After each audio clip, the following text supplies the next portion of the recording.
மது, புகை உடல் நலத்திற்கு தீங்கானது. நன்றி.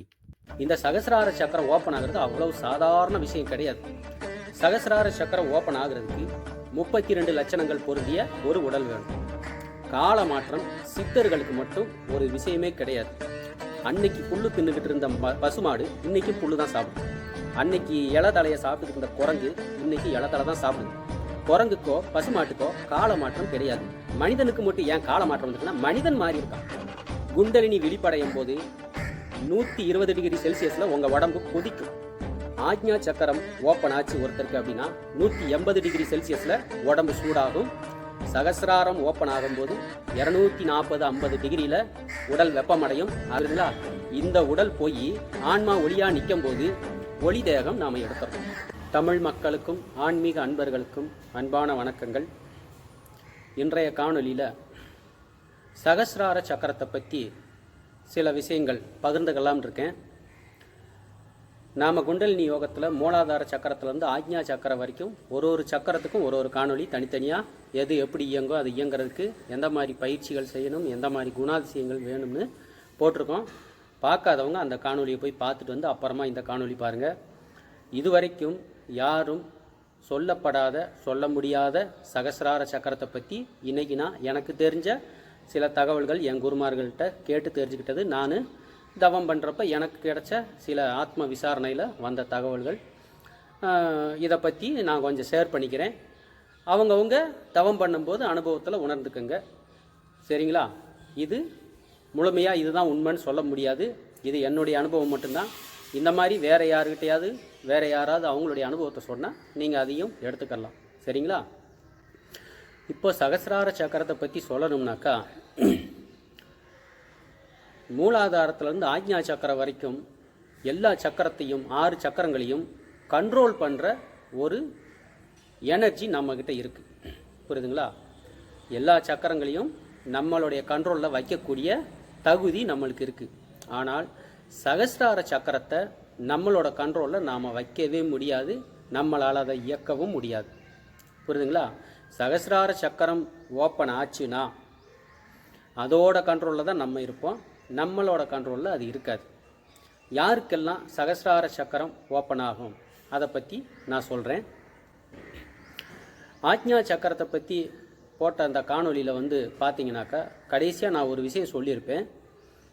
செத்தார யார் எழுப்புறாங்களோ அவங்க தான் முழுமை பெற்ற ஞானின்னு சொல்லியிருப்பேன், முழுமை பெற்ற குருமாருன்னு சொல்லியிருப்பேன். புரியுதுங்களா? அப்படி செத்தவங்களை யார் எழுப்புவாங்க அதையும் நான் சொல்லிடுறேன். இந்த உலகத்தில் செத்தாரை எழுப்பக்கூடிய ஒரு வித்தை அந்த 18 சித்தர்களுக்கு மட்டும்தான் இருக்குது, வேற யாருக்குமே கிடையாது. புரியுதுங்களா? அந்த 18 சித்தர்கள்னா 18 பேர் கிடையாது. 18 சித்தர்கள்ன்றது தனி ஒரு பிரிவாக இருக்குது. 18 சித்தர்கள்னால் 18 கடுமையான சோதனைகள் வைப்பாங்களாம். நம்மளுடைய சிவபெருமான் 18 கடுமையான சோதனைகள் வைப்பாராம். அந்த சோதனையில் ஜெயிக்கிறவங்க தான், அந்த 18 விஷயத்தை ஜெயித்தவங்க தான் 18 சித்தர்கள் லிஸ்ட்டில் போவாங்க. இந்த வகையில் எல்லாருக்கும் தெரிஞ்ச 18 சித்தர்களுடைய பேர் நிறையா வீடியோவில் போட்டிருப்பாங்க. அகத்தியர்லேருந்து போகர்லேருந்து காலங்கி முனிவர் அது இதுன்னு பாம்பாட்டி சித்தர் வரிசையாக வந்திருப்பாங்க. அதனால் வேறு அதுக்கப்புறம் 18 நிலைகளை ஜெயிச்சு போனவங்களும் இருப்பாங்க, நம்மளுக்கு தெரியாது. புரியுதுங்களா? இப்போது செத்தாரை எழுப்பக்கூடிய வித்தை இருக்கக்கூடிய முனிவர்கள் நம்ம 18 சித்த குருமார்கள் தான். அவங்களால மட்டும்தான் செத்தாரை எழுப்ப முடியும். அது மட்டும் இல்லை, அவங்களுக்கு மட்டும்தான் சகசிரார சக்கரம் ஓப்பனில் இருக்கும். புரியுதுங்களா? இந்த சகசிரார சக்கரம் ஓப்பன் ஆகிறது அவ்வளவு சாதாரண விஷயம் கிடையாது. ரொம்ப ரொம்ப கடினமான, ரொம்ப தவம் பண்ணி முடியவே முடியாது, என்னால் என்னை விட்டுருங்கன்னு சொல்கிற அளவுக்கு 18 சித்தர்களே முடியாதுன்னு சொல்கிற அளவுக்கு பெரிய விஷயம் சகசிரார சக்கரம்.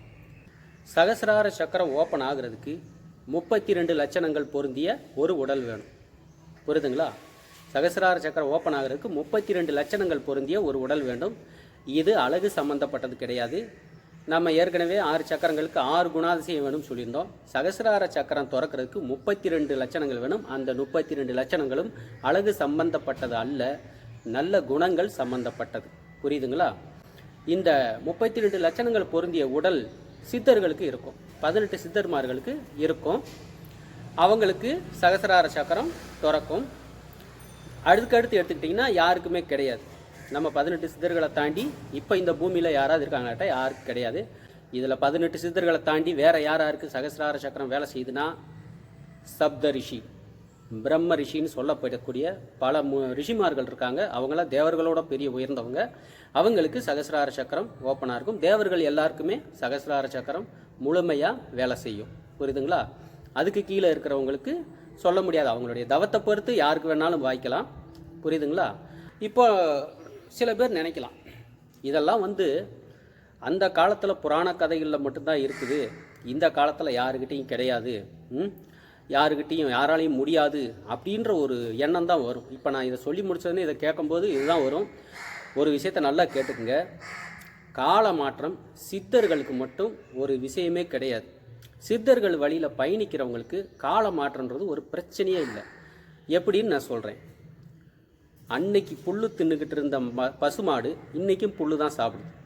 அன்னைக்கு இலை தலையை சாப்பிட்டுக்கிட்டு இருந்த குரங்கு இன்றைக்கி இலை தலை தான் சாப்பிடுது. நாம் வேணால் அதுக்கு பீஸா பர்கர்னு கொடுத்து அதை மாற்றி வச்சுருக்கலாம். அதை இயல்பாக விட்டாக்க அது இலை தலை தான் சாப்பிடும். புரியுதுங்களா? அப்போது குரங்குக்கோ பசுமாட்டுக்கோ கால மாற்றம் கிடையாது. மனிதனுக்கு மட்டும் ஏன் கால மாற்றம் வந்திருக்குன்னா, மனிதன் மாறி இருக்கான். மனிதன் தன்னுடைய ஒழுக்கத்தை, தன்னுடைய கலாச்சாரத்தை, தன்னுடைய குருமார்கள் சொன்ன வழிமுறையை கடைபிடிக்காமல் விட்டதுனால அவன் மாறிட்டான். அவனுக்கு தகுந்த மாதிரி சூழ்நிலையை அவன் மாற்றிக்கிட்டான். உடனே காலம் மாறிடுச்சுன்னு சொல்லிட்டான். காலம் மாறலை மக்களே, நம்ம தான் மாறியிருக்கோம். நம்ம நினச்சா காலத்தையே மாற்றலாம். அதுலேயும் சித்தர்கள் வழியில் பயணிக்கிறவங்களுக்கு கால மாற்றம் ஒரு தடை அல்ல.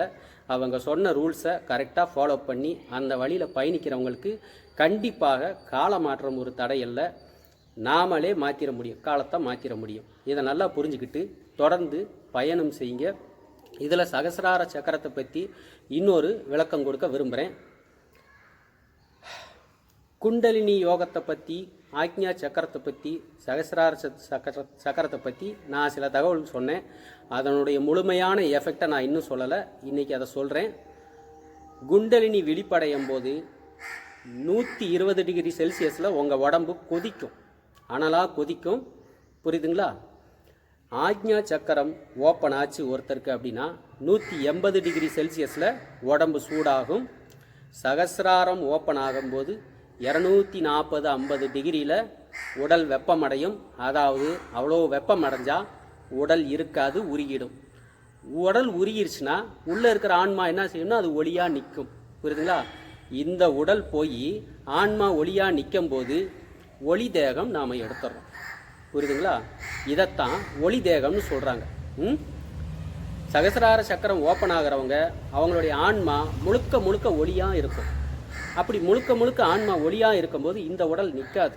இந்த உடல் உருகி ஒன்றும் இல்லாமல் போய் இந்த உடலை கடந்த ஆன்மா முழுமையான ஒளி தேகமாக இருக்கும். அதுதான் சித்தர்கள் ஒளி தேகம் எடுக்கிறது. புரியுதுங்களா? அதுக்காக வேண்டி அவங்களுக்கு உடல் எடுக்க முடியாதான்னு கேட்டால் கண்டிப்பாக அவங்களால திரும்பவும் உடல் எடுக்க முடியும். ஆனால் ரொம்ப கஷ்டப்பட்டு ஒரு பெரிய ஒரு மலை மேலே ஏறி ஒரு பெரிய விஷயத்தை செஞ்சவங்க திருப்பி அங்கேருந்து கீழே வரணுமா அப்படின்றத யோசித்து பார்த்துட்டு தான் சில நேரங்களில் வரமாட்டாங்க. ஆனால் அவங்களால வரவும் முடியும். புரியுதுங்களா?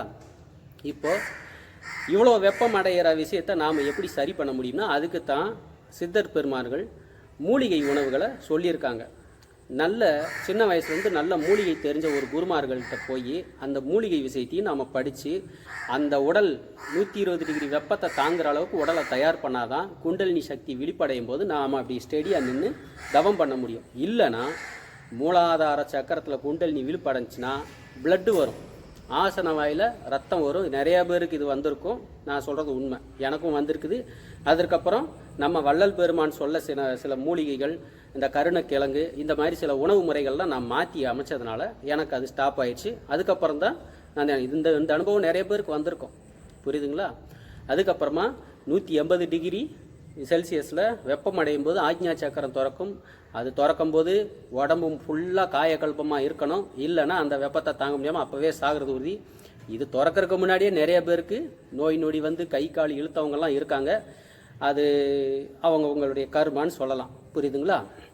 மேற்கொண்டு இதெல்லாம் நல்ல ஒரு குருமார்கள்ட்ட போய் பக்கத்தில் இருந்து அவங்க சொல்கிறபடி கேட்டு இந்த பயிற்சியை பண்ணுறது தான் நல்லது. சகசிரார சக்கரத்தை பற்றி தெரிஞ்சுக்கிறதுக்காண்டி தான் சொல்லியிருக்கேன். அதுக்கு பயிற்சியும் கிடையாது, முயற்சியும் கிடையாது, எந்த உணவு முறையும் மாற்றணும் அந்த இது கிடையாது. புரியுதுங்களா? சகசிரார சக்கரத்தை ஓப்பன் பண்ணுறது தேவர்கள் சப்த ரிஷிகளால் மட்டும்தான் முடியும், அல்லது அந்த 18 சித்தர்களால் மட்டும்தான் முடியும். அது அந்த நிலைக்கு நாம் ஒழுக்கத்துக்கு போகும்போது அது நடக்கட்டும். அது வரைக்கும் விடாமல் பயணம் செய்யுங்க. இதில் இன்னொரு விஷயம் என்னென்னா, சில பேருக்கு இந்த அசைவ உணவை விடவே முடியல. இந்த அசைவ உணவை விடாமல் நான் நீ சொல்கிற பயிற்சி எல்லாத்தையும் பண்ணுறேன், ஆனால் அசைவம் சாப்பிட்டுக்கிறவேன் அப்படின்னு சொல்கிறாங்க.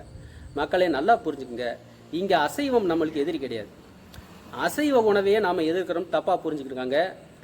குண்டலினி யோகத்தை பொறுத்த அளவுக்கு உணவே எதிரி. ஒரு காலகட்டத்துக்கு மேலே உணவே சாப்பிடக்கூடாது. சைவ உணவை கூட விட்டுறணும். பசி இருக்கக்கூடாது, தாகம் இருக்கக்கூடாது, தூக்கம் இருக்கக்கூடாது. இதை ஜெயிக்கும் போது தான் உங்களுக்கு அஷ்டமா சித்தி வாய்க்கும். புரியுதுங்களா?